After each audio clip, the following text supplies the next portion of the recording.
That's all this one. I'm going to assume that you've read the question, so I'm going to go directly to the solution. It's a wonderful question, but it's practically just a logical reasoning question. There is very little from the mathematical framework here. Average student in a class of 10 students is 60. So total marks of all 10, 600. This much we know straight away. The scores of the top 5 are not considered. The average score of the remaining students falls by 5. So total of bottom 5, the top 5 are not considered, average falls by 5. So the average of the bottom 5 would be 55. The total would be 55 into 5. So this is 55 into 5, 275. The pass mark was 40 and the maximum mark was 100. So minimum is 40, maximum is 100. It is known that none of the students failed. So everybody has scored at least 40 or more. If each of the top 5 scores are distinct integral scores, the maximum possible score of the topper is dash. That's what we need to find. It's a good question. The first two inferences are very clear. Top 10, all 10 add up to 600, bottom 5 add up to 275. So we can straight away say top 5 add up to 325. Let's say the top 5 are A, B, C, D, E, with A less than, B less than, C less than, D less than E. We have been told that they are distinct integral scores, and we want to now find maximum value of E. E should be maximum, as high as possible. And that's what we're trying to do.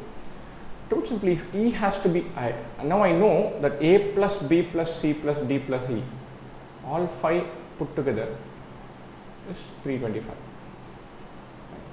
The critical thing here, if E has to be maximum, A, B, C, D have to be minimum, have to be as low as possible. Now think about it, they are the top 5 marks, A, B, C, D, E, have to be, of which second, third, fourth, fifth have to be as low as possible. But I cannot put all of them at 40, the minimum mark, because the bottom 5 have average 55. Right? The bottom 5 at average 55, they would have some marks which add up to an average of, to give an average of 55. So my A, B, C, D should all be greater than the highest of the bottom 5. That I need to keep in mind. Right? So the first thing to consider is what would be the highest possible value of the bottom 5. The average is 55. If there is one value below 55, then there will be one value above 55. Right? So every time we have a value below 55, that will be something above 55 to compensate for it. And so if you had to have the highest value as low as possible, the best case scenario would be if the bottom 5 were all 55. So all 5 bottom scores equal to 55. Now this is possible.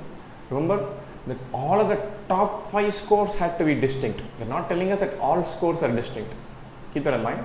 So if the bottom 5 can all be same, they can all be 55. If they were all 55, then the least of the top 5 could also be 55, and then we go step by step from there. So A could be 55, the least value B can take could be 56, 57, 58, and then E. Now all 5 add up to 325. We have assumed values 55, 56, 57, 58. Let's do this. 55 plus 56 plus 57 plus 58. 15, 20, 26, 62. This adds up to 226. The total is 325. From that we subtract 226. We get 99. The maximum value possible for E is 99. And that scenario would be achieved when the scores are 55, 55, 55, 55, 55 for the bottom 5, and 55, 56, 57, 58 for the next 4, and then 99 for E. All conditions are satisfied, nobody below 40, nobody above 100, top 5 distinct, and the bottom 5 all less than the top 5, average of the bottom 5 being 55. So this is more or less like a puzzle. How do I make inferences to make one number maximum, lower, lesser, all of that? And wonderful question. Answer choice would be choice A.